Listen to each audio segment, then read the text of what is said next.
Lasst uns nun einmal tief einatmen und ausatmen.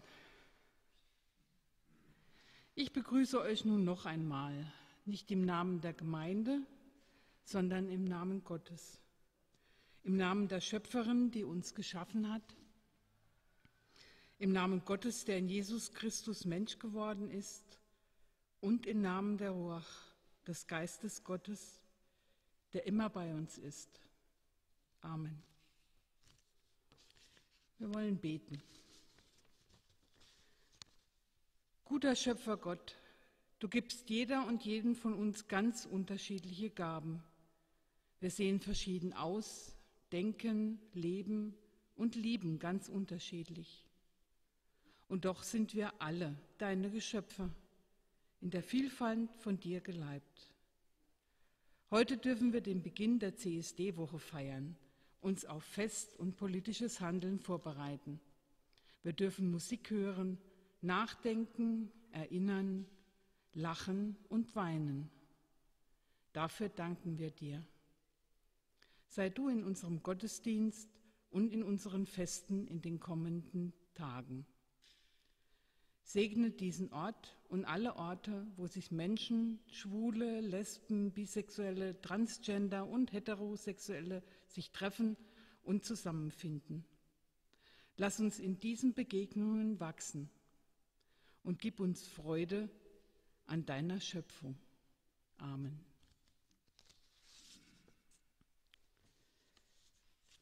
Jetzt kommen wir zum Friedensgruß.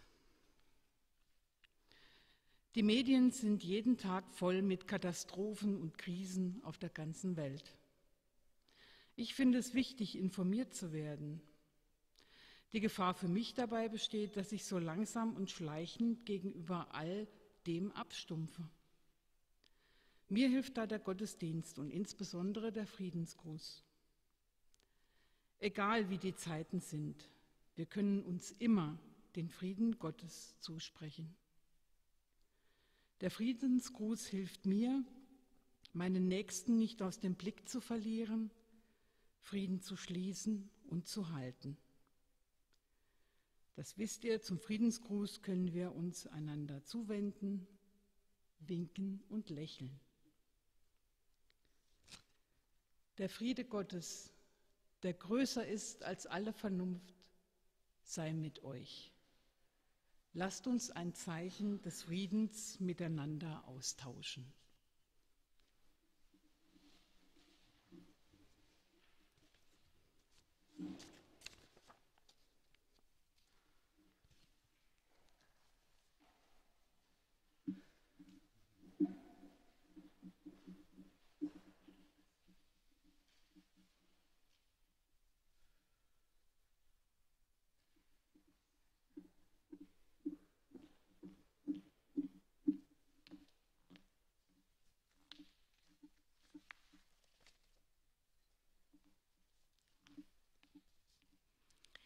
Die Lesung aus Psalm 104. Lobe den Herrn, meine Seele. Herr, mein Gott, du bist sehr groß. In Hoheit und Pracht bist du gekleidet. Licht ist dein Kleid, das du anhast. Du lässest Brunnen quellen in den Tälern, dass sie zwischen den Bergen dahinfließen, dass alle Tiere des Feldes trinken und die Wildesel ihren Durst löschen. Darüber sitzen die Vögel des Himmels und singen in den Zweigen.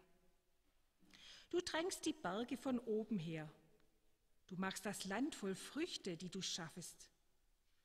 Du lässt Gras wachsen für das Vieh und Saat zu Nutz den Menschen, dass du Brot aus der Erde hervorbringst.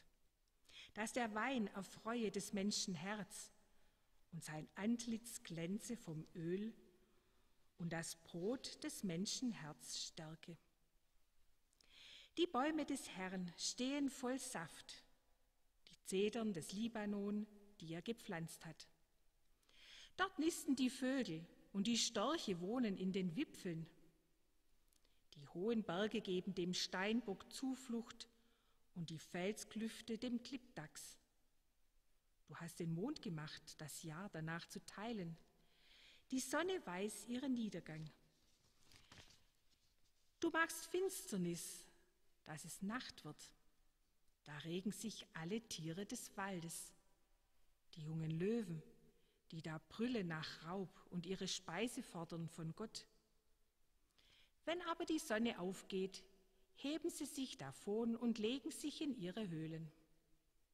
Dann geht der Mensch hinaus an seine Arbeit und an sein Werk bis an den Abend. Herr, wie sind deine Werke so groß und viel? Du hast sie alle weise geordnet, und die Erde ist voll deiner Güter. Amen.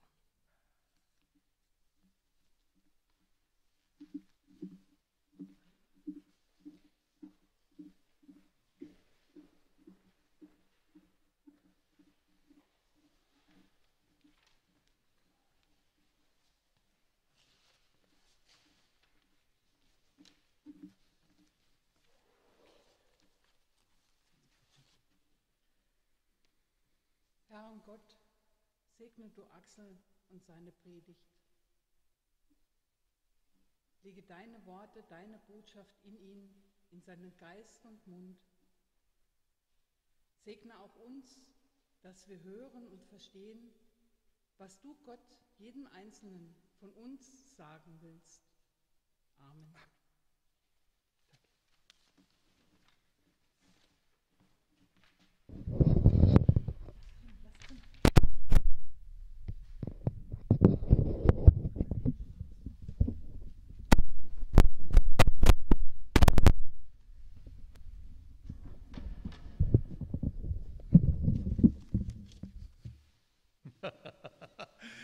Liebe Gemeinde, da ist der Pfarrer einmal weg und dann reorganisiert die Gemeinde die ganze Technik. Ich bin sehr beeindruckt, also sehr gut, ich sollte öfters in Urlaub gehen.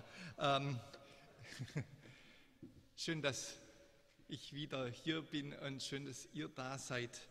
Liebe Gemeinde, es ist für mich so eine Predigttradition, dass ich am Vorabend des CSD, also am Samstag vor der eigentlichen CSD-Woche, nochmal meine alten CSD-Predigten durchgrusle. Einfach mal guck, was habe ich denn eigentlich in diesen 20 Jahren, die wir hier jetzt Gottesdienst machen, so alles gepredigt zu diesem CSD. Und manchmal, da passiert es, wie es mir in den vergangenen Tagen passiert ist, dass ein Text in mir resoniert, dass ich merke, hoppla, der ist eigentlich gar nicht so alt und altbacken und altmodisch und halt das CSD-Motto von 2006 oder irgend sowas, also lang ist es her, sondern da passiert was in mir. Das CSD-Motto von 2006 war damals, bist du auch normal? Das habe ich mir jetzt auch schon ein paar Mal gefragt, also vor allem im Urlaub. Also ich war auf dem Campingplatz in Frankreich, ja, und da läuft dann dieser 53-jährige, ein bisschen gut gebaute Pfarrer rum und fragt sich, mit dem Tattoo auf dem Rücken bist du eigentlich normal? Also hätten sich bestimmt andere auch gefragt, bin ich normal? Bin ich als schwuler Mann, der mit der Szene hadert und immer noch nicht kapiert, wie Geromeo funktioniert, eigentlich normal? Also für die, die nicht wissen, was Geromeo ist, das ist so eine Dating-Seite im Netz, wo man Leute, also theoretisch Leute treffen kann. Für alle anderen scheint es ganz normal zu sein, dass man sich da trifft. Also da bin ich ziemlich unnormal, weil ich treffe da keinen irgendwie. Ja. Bin ich eigentlich normal als Pfarrer, der nebenher nur als Bestatter schafft? Oder ist es normal, dass wir hier diesen Raum geschenkt gekriegt haben für Umme und der Pfarrer gerade eben gesagt hat, ihr seid uns wirklich nach wie vor willkommen, weil ihr nicht im Oktober mit uns zusammen eine Veranstaltung machen? Ist das eigentlich normal? Als schwule, lesbische Gemeinde da zu sitzen und ich könnte jetzt mal durchzählen, aber einige Heteros da sind. Seid ihr eigentlich normal? Wer ist denn normal? Also ihr merkt, das ist so ein Text, der vollständig in mir klingt. Ja? Und ich habe damals schon, und ich will es jetzt nochmal mit euch machen, mir Gedanken darüber zu machen, was ist das eigentlich Normalität? Was ist eigentlich Normalität in der Schöpfung? Wer sind wir eigentlich? Wo sind wir? Was bedeutet es, normal zu sein? Was bedeutet es eigentlich? Man guckt natürlich zuerst in Google und in Wikipedia, das ist ganz klasse. Da findet sich unter normal dann folgender Satz. Dieser Artikel behandelt das Wort als Substantiv im Sinne von messtechnisch Normalem. Also bringt mir jetzt nicht wirklich weiter. Und da steht dann auch noch zum anderen die Bedeutung des Wortes normal als Adjektiv zu Norm, siehe dort. Und dort steht dann, diese Norm bezeichnet einen Namen oder einen Regelfall, geplant, verordnet und sich nicht infolge ungeplanter Prozesse ergebend, und im Einzelnen ist damit gemeint der Normzustand oder Durchschnitt, die als normverbindlich anerkannte Regel oder der sich durch die gesellschaftlichen Prozesse ergebende Regelfall, der das allgemein Übliche und Durchschnittliche bezeichnet. Okay. Steht noch mehr da. Das ist, was ich am meisten mag an Normen. Normal ist eine von einer Normungsorganisation, wie zum Beispiel dem Deutschen Institut für Normung oder der Internationalen Organisation für Standardisation, geschaffener Standard. Okay. Also es kann ja sein, dass es für irgendeinen von euch ganz normal ist, dass euch das jetzt weiterhilft, für mich ist es nicht. Also ich finde es spannend. Weil da steht, ich bin also normal, wenn ich der Regel entspreche, wie der Regelfall bin oder mich an eine gewisse Vorschrift halte. Jetzt weiß ich also, was normal ist. Und ich kann dann antworten, bin ich auch normal? Nee, ich bin nicht normal, ich bin nicht durchschnittlich, ich entspreche keiner DIN-Norm und ich bin nicht mal in der schwulen Szene normal genug, um da nicht aufzufallen, weil, also, wenn ich normal wäre, dann hätte ich wahrscheinlich nicht in dem Quant da über der CSD-Parade laufen. Oder soll ich mich jetzt nach irgendeinem Durchschnitt richten? Aber der Durchschnitt von was? Weil wenn ich mir nämlich den Durchschnitt der schwulen 53-jährigen MCC-Pfarrer in Stuttgart anschaue, dann entspreche ich voll dem Durchschnitt. Bin voll durchschnittlich. Also ich bin doch normal. Oder soll ich mich einer Norm unterwerfen? Und wer macht denn diese Normen? Und will ich denn überhaupt normal sein? Also ganz ehrlich, will ich denn normal sein? Und ich habe mir daher gedacht, ich schaue mal, was die Bibel uns über normal erzählt. Ich habe einen Text gefunden, der mir sehr viel darüber sagt. Und ich habe angefangen, mich mit diesem Text auseinanderzusetzen und mit diesem Text zu reden. Und normalerweise ist die Predigt dann das Ergebnis dieses Gesprächs, aber ich habe gedacht, ich nehme euch einfach mal in dieses Gespräch mit rein, wenn ich mich so mit so einem Text auseinandersetze und mit so einem Text rede. Der Text, den kennt ihr. Das ist der erste Schöpfungsbericht aus dem ersten Buch Mose, im ersten Kapitel. Also der Satz, der Text, der anfängt mit: Am Anfang schuf Gott Himmel und Erde. Und die Erde war wüst und leer und es war finster in der Tiefe und der Geist Gottes schwebte über dem Wasser. Hallo Text, du bist ja interessant, fängst ja gleich ziemlich steil an. Es gab irgendwann einmal einen Zustand, wo alles gleich war. Dunkle Ursuppe, Chaos, Tohu Wabohu, wie im Hebräischen da steht, statt Wasser, wie im Deutschen. Da war überall alles gleich und überall war es gleich wüst und leer und dunkel. Bist du auch normal, sagt also ein Teil der Ursuppe zur anderen? Klar, sagt der andere Teil von der Ursuppe, ich bin genau gleich wie du, wir sind alle normal. Und Gott sprach, es werde Licht. Und es ward Licht. Und Gott sah, dass das Licht gut war. Da schied Gott das Licht von der Finsternis und dann nannte das Licht Tag und die Finsternis Nacht. Da war es Abend und Morgen, der erste Tag.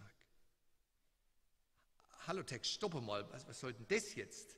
Jetzt gibt es auf einmal Tag und Nacht und das gleich am allerersten Tag. Was ist denn jetzt normal? Also ist jetzt Tag normal, wo es hell ist, oder ist Nacht normal, wo es dunkel ist? Klar, ich verstand's. Der Durchschnitt ist normal. Die Dämmerung, also das Zwielicht, so morgens um 6, wenn es noch nicht so recht hell ist, und abends um 7, wenn es gerade so dunkel wird. Und Mitternacht und Mittag sind vollständig abnormal. Und Gott sprach, es werde eine Feste zwischen den Wassern, die das Scheide zwischen den Wassern. Da machte Gott die Feste und schied das Wasser unter der Feste von dem Wasser über der Feste. Das geschah so. Und Gott nannte die Feste Himmel, und da war das Abend und Morgen der 2. Tag.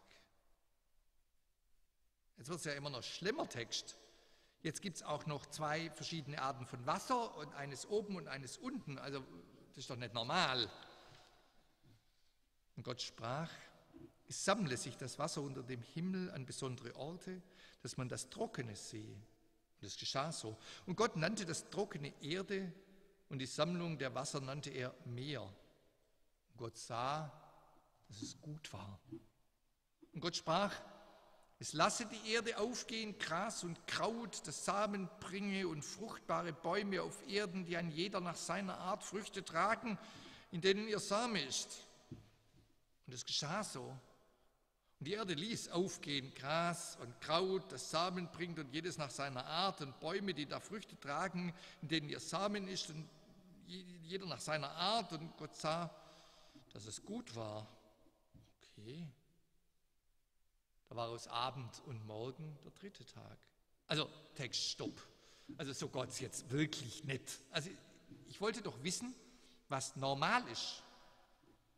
Und jetzt erzählst du mir, dass es schon wieder ganz verschiedene Sachen gibt. Trockenes und Nasses, und dass da Zeugs wächst im Meer und auf dem Land und Gräser und Kräuter und Bäume und Blumen und mit Früchten und alle ganz unterschiedlich. Also, bitteschön, ist es jetzt normal, dass die Bäume groß sind, oder ist es normal, dass das Gras klein ist?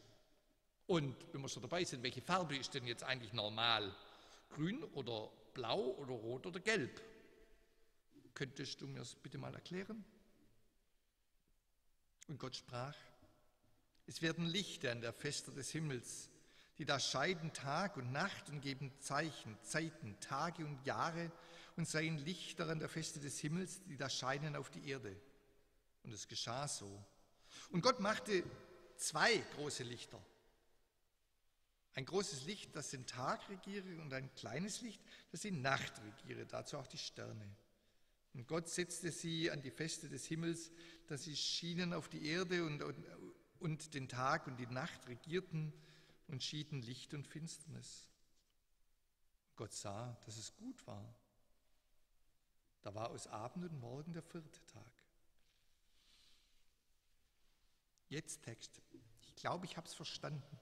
Es gibt zwar mehrere Lichter am Himmel, aber es ist normal, dass immer eines davon da ist. Warum sich Gott denn die Mühe macht, mehrere solche Lichter, also Sonne, Mond und Sterne zu machen, ist mir nicht klar, aber er wird schon seine Gründe gehabt haben. Aber eins ist immer da, und das ist normal. Aber jetzt bleiben wir doch nochmal auf dem Boden bei dem ganzen Grünzeug. Welches davon ist denn jetzt normal? Und Gott sprach, es wimmle das Wasser von lebendigem Getier, und Vögel sollen fliegen auf der Erde unter der Feste des Himmels. Und Gott schuf große Walfische und alles Getier, das da lebt und webt, davon das Wasser wimmelt, ein jedes nach seiner Art. Und alle gefiederten Vögel, einen jeden nach seiner Art. Und Gott sah, dass es gut war. Und Gott segnete sie und sprach, seid fruchtbar und mehret euch und erfülle das Wasser im Meer, und die Vögel sollen sich mehren auf Erden. Da war das Abend und Morgen der 5. Tag. Und Gott sprach, die Erde bringe hervor lebendiges Getier, ein jedes nach seiner Art. Vieh, Gewürm und Tiere des Feldes, ein jedes nach seiner Art. Und es geschah so. Und Gott machte die Tiere des Feldes, ein jedes nach seiner Art. Und das Vieh nach seiner Art und alles Gewürm des Erdbodens nach seiner Art. Oha. Und Gott sah, dass es gut war. Und Gott sprach, lasset uns Menschen machen. Ein Bild, das uns gleich ist. die da herrschen über die Fische im Meer und über die Vögel unter dem Himmel und über das Vieh und über alle Tiere des Feldes und über alles Gewürm, das auf Erden kriecht. Aha, Text. Langsam beginne ich zu verstehen. Gott macht gerade das Gegenteil von normalisieren. Gott schafft die unterschiedlichsten Dinge und Wesen. Man könnte den Eindruck bekommen, dass Gott die Gleichheit, die da am Anfang in der Ursuppe in diesem Tohuwabohu geherrscht hat, als furchtbar langweilig empfunden hat.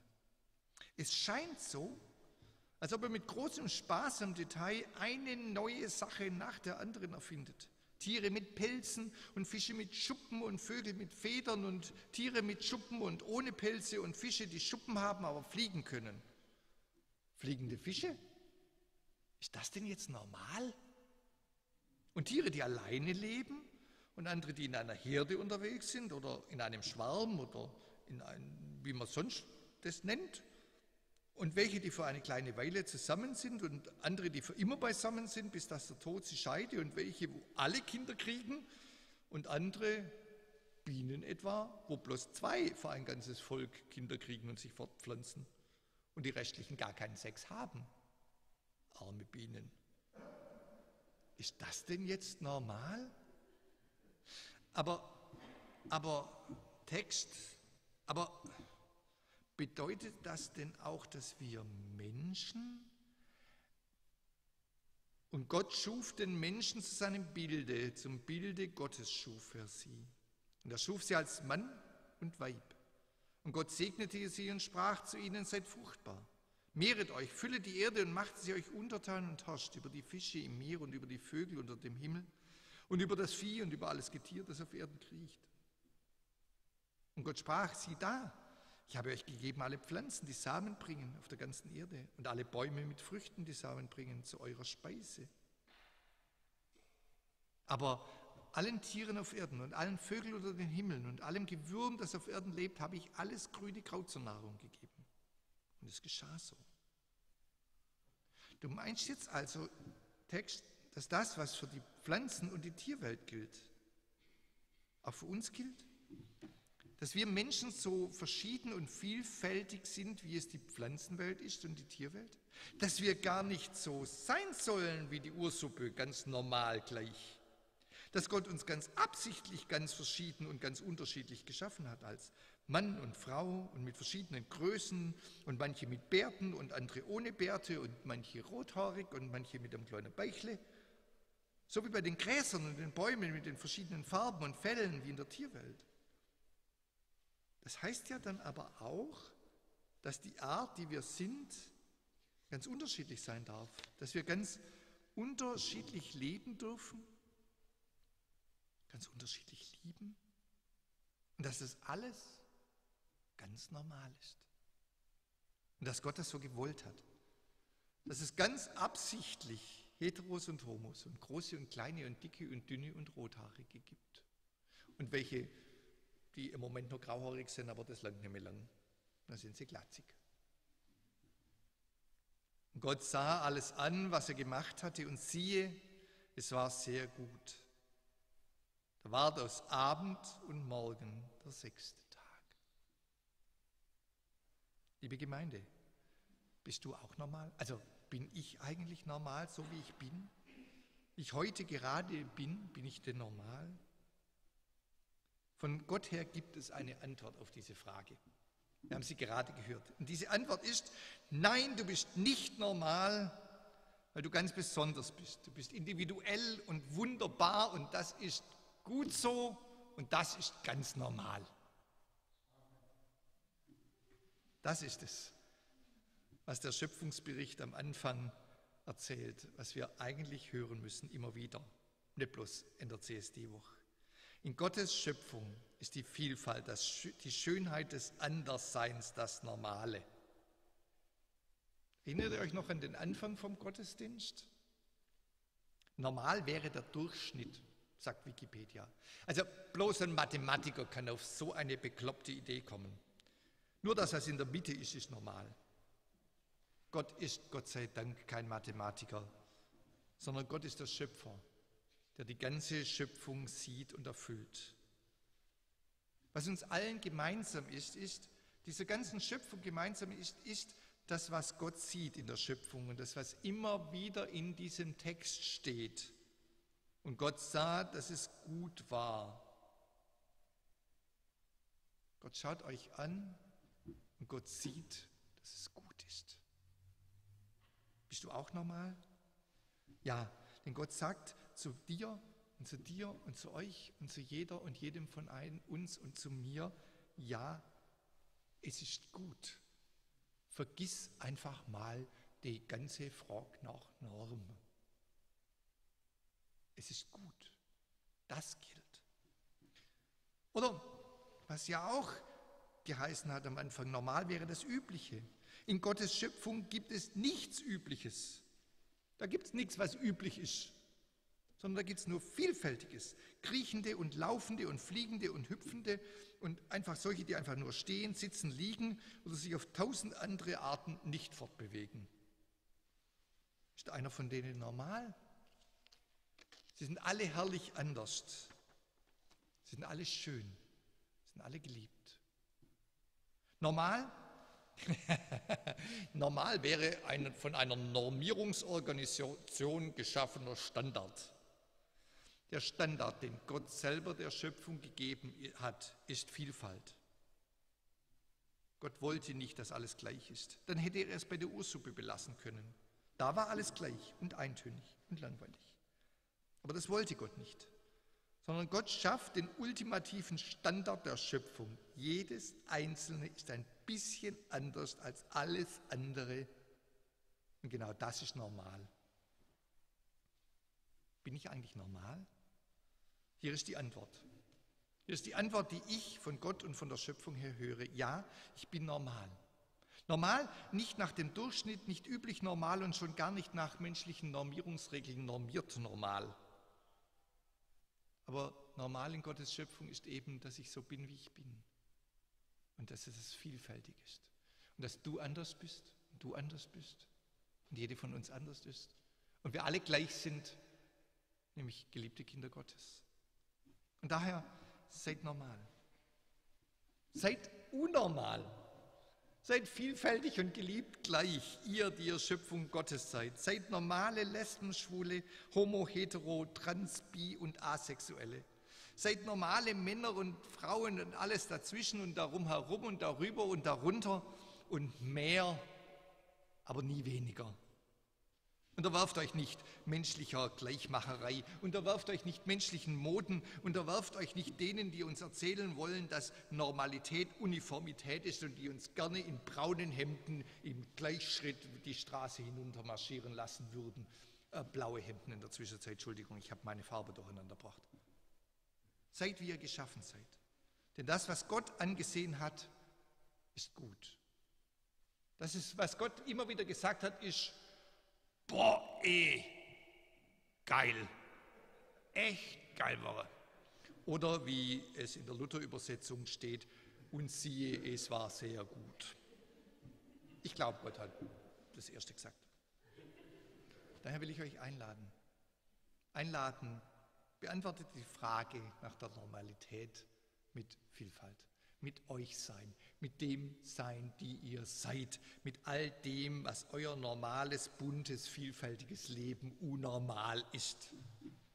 Nicht nur in der CSD-Woche, sondern an jedem neuen Tag als geliebte Kinder Gottes. Amen.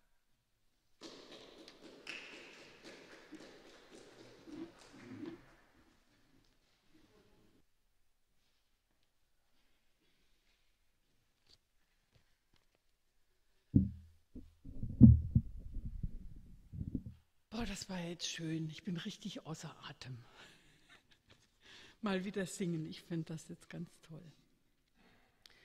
Nun zur Kollekte, wie bei jedem Gottesdienst, aber heute ist es anders. Wie Axel gesagt hat, wird die Kollekte den Opfern der Flutkatastrophe gespendet. Für die Kollekte steht, und das bleibt aber so, der braune Krug draußen, wenn man rauskommt am Ausgang. Kommen wir nun zu den Danksagungen und Fürbitten. Danke Gott, dass uns nichts von deiner Liebe trennen kann. Nichts kann uns von deiner Liebe trennen. Du lässt uns nie allein.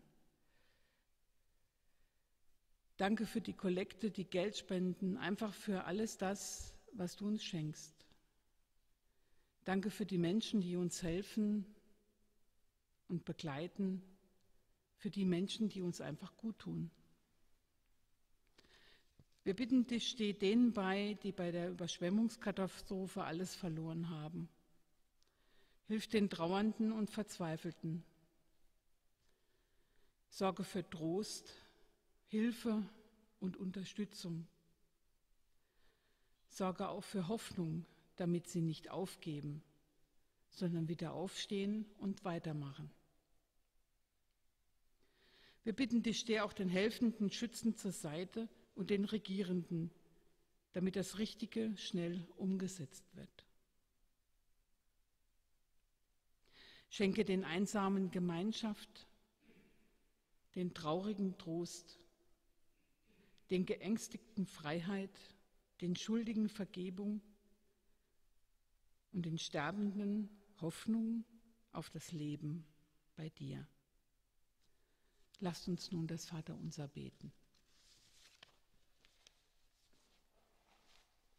Vater unser im Himmel, geheiligt werde dein Name, dein Reich komme, dein Wille geschehe, wie im Himmel, so auf Erden. Unser täglich Brot gib uns heute und vergib uns unsere Schuld, wie auch wir vergeben unseren Schuldigern. Und führe uns nicht in Versuchung, sondern erlöse uns von dem Bösen.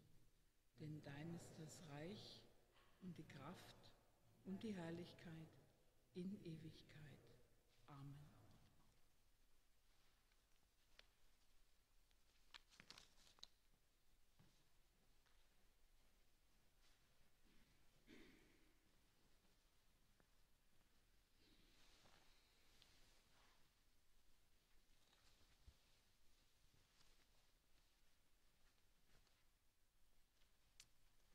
Ich hätte eine Bitte für jemand, die hinter sitzt, da vorne steht, Handdesinfektionsmittel. Hättest du mir das geschwind holen?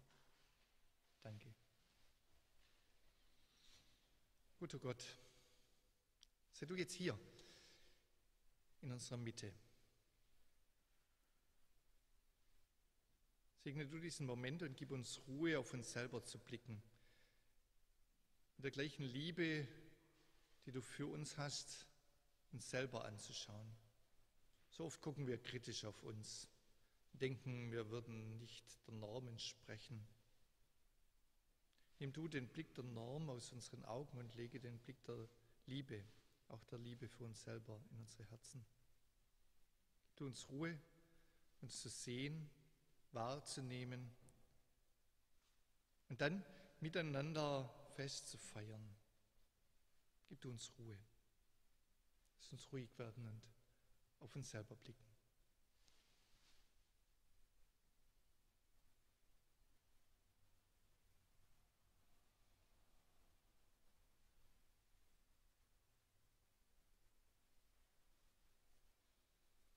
Guter Gott, du hast den Gesang des Universums geschaffen. Das Rauschen des Meeres, das Blasen des Windes, das Singen der Vögel. Und wir Menschen, wir haben Lärm dazu gelegt. Wir danken dir für Momente, wenn sie noch so kurz sind, der Stille, in denen wir dich hören können. Amen. Wir feiern miteinander das Abendmahl. Wir feiern es immer noch unter Vorsicht voreinander. Ich finde diese ganzen Corona-Regeln, Corona-Schutzbestimmungsworte, es ist Liebe, es ist Vorsicht, es ist aufeinander Rücksicht nehmen. Wir wissen nicht, ob die andere auch geimpft ist oder ob es die gerade im Immunsystem schüttelt oder wie wir uns gerade fühlen. Deswegen sind wir vorsichtig. Aber Wir brauchen nicht so vorsichtig sein, dass wir sitzen bleiben. Wir haben eine Form gefunden, wo wir miteinander Abendmahl feiern können. Und deswegen darf ich es gleich wieder sagen, was wir immer sagen vor dem Abendmahl. Tun werden wir es so, dass wir hier kleine Töpflein haben, wo eine Traube drin liegt. Symbol für Wein, für die Frucht des Weinstockes. Und wir haben Brot in Form von Hostien. Ich werde die Nicole bitten, mit mir zusammen euch ein Stück Brot zu geben und eine Weintraube. Und wir werden dann einen gemeinsamen Segen miteinander hören. Wenn ich euch nachher bitte, dürfen alle diejenigen, die teilnehmen wollen, hier vorne einen großen Bogen bilden. Wie schon gesagt, mit liebendem Abstand. Und wir werden dieses Abendmahl doch feiern, ein bisschen wenigstens. Irgendwann auch wieder in der Fülle. In den MCC-Gemeinden auf der ganzen Welt feiern wir ein offenes Abendmahl. Damit meinen wir, dass jede und jeder willkommen ist. Wir fragen hier nicht nach Impfzertifizierungen. Ich bin so froh, dass mir hier keinen QR-Code braucht. Ihr wisst sowieso nicht, wie er funktioniert. Wir fragen nicht, ob jemand Mitglied dieser Gemeinde ist oder irgendeiner anderen, ob jemand Mitglied ist oder noch nicht oder es demnächst wird oder ob jemand zum allerersten Mal da ist oder seit äußerst 20 Jahren. Es ist nämlich nicht meine Einladung, es ist nicht unsere Einladung, es ist Gottes Einladung. Und diese Einladung gilt jeder und jedem von euch. So jeder und jedem sagt Gott, ich habe dich bei deinem Namen gerufen, du gehörst mir. Komm doch und lass dich stärken und trösten, heilen und aufbauen und wieder hinausschicken in die Welt. Ihr seid alle eingeladen. Guckt euch alle genau an, jede und jeder. Und wenn jemand sitzen bleiben will, dann ist auch das vollständig normal. Weil manchmal will man nicht aufstehen und sich vorne nachstellen und irgendetwas feiern, was gerade in uns selber drin nicht klingt. Aber die Einladung gilt.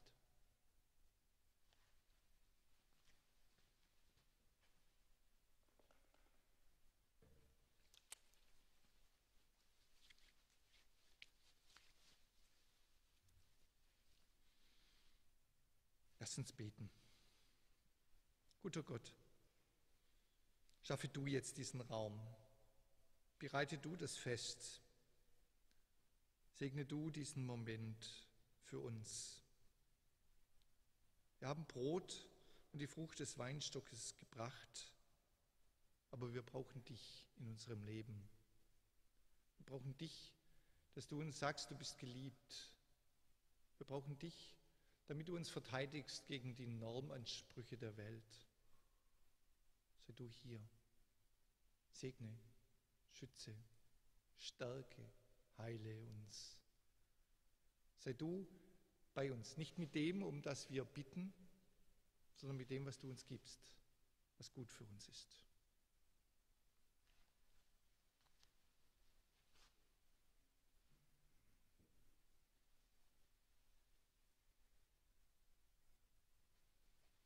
Und so erinnern wir uns der Nacht, dass sie ihn alle verließen, dass sie alle davonliefen in die Nacht hinein, einer sogar splitterfasernackig, weil sie ihm das Kleid vom Leib gerissen hatten. Ein paar davon verwundet, ein paar mit enttäuschten Hoffnungen und ein paar immer noch voller Kraft. In dieser Nacht, da verurteilte sie Jesus nicht, sondern er wollte Fest feiern. Er ließ einen Tisch decken und er füllte den Raum mit allen, die kommen wollten. Und er nahm Brot vom Tisch. Er dankte Gott. Er brach's. Er gab's ihnen und sprach, nehmt und esst alle davon. Das ist mein Leib. Das bin ich selber für euch und immer für euch da. Und jedes Mal, wenn ihr es tut, bin ich ganz nahe bei euch. Teilt dieses Brot und so oft ihr es tut, denkt an mich.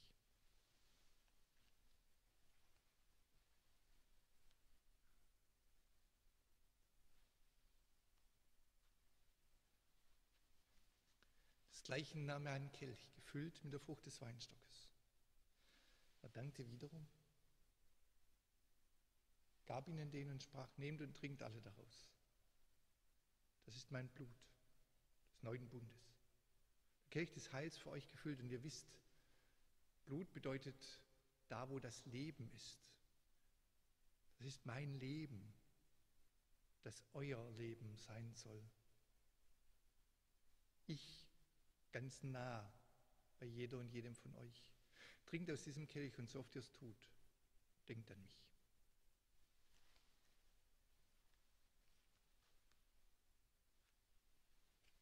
Guter Gott, segne unser Fest. Heiße du uns alle willkommen, jede auf ihre, seine Art und Weise. Amen. Seid eingeladen, hier vorne einen großen Kreis zu bilden.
Alles ist bereitet.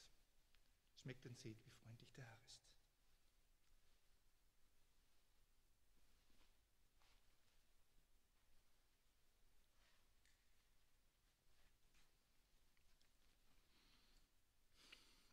Guter Gott, ich danke dir, dass es keinen Normsäger gibt. Ich danke dir, dass es nichts Vorgefertigtes gibt, was ich jetzt sagen kann. Sondern ich sage einfach, dass jede von uns hören, was wir hören müssen. Und in all dem, lass uns spüren, dass du sagst, es ist sehr gut. Lass uns spüren, dass wir geliebt sind. Sprich uns da an, wo wir angesprochen werden müssen. Kein fertig vorgemachtes Segen, sondern ein Segen für jeden von uns. Segen, den jede und jeder von uns spüren kann. Heile du unsere Wunden. Stärke unsere Stärken. Mach unsere Hoffnung brennend. Mach unsere Träume real. Lass unsere Ängste im Wind vergehen. Und erhelle du die Dunkelheit in uns. Sei du das Licht des Tages jeden Tag. Sei du Mond und Sterne, die uns von deiner Schöpfung singen, jede Nacht. Sei du bei uns. Segne und behüte euch. Gott, Schöpferin, Mutter und Vater. Gott, Liebhaber und Freund. Gott, Geist und Ruach, Lebenshauch für euch und Gott, Freund, Jesus Christus, mit auf unserem Weg. Amen. Wir sammeln die kleinen Dinger wieder ein.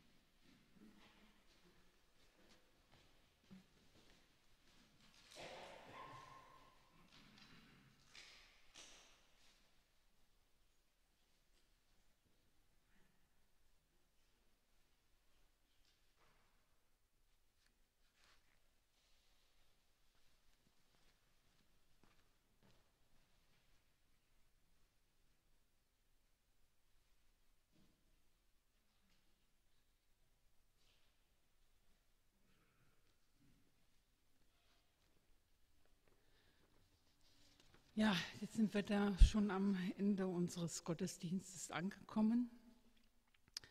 Und lasst uns nun zum Schluss unter den Segen Gottes stellen.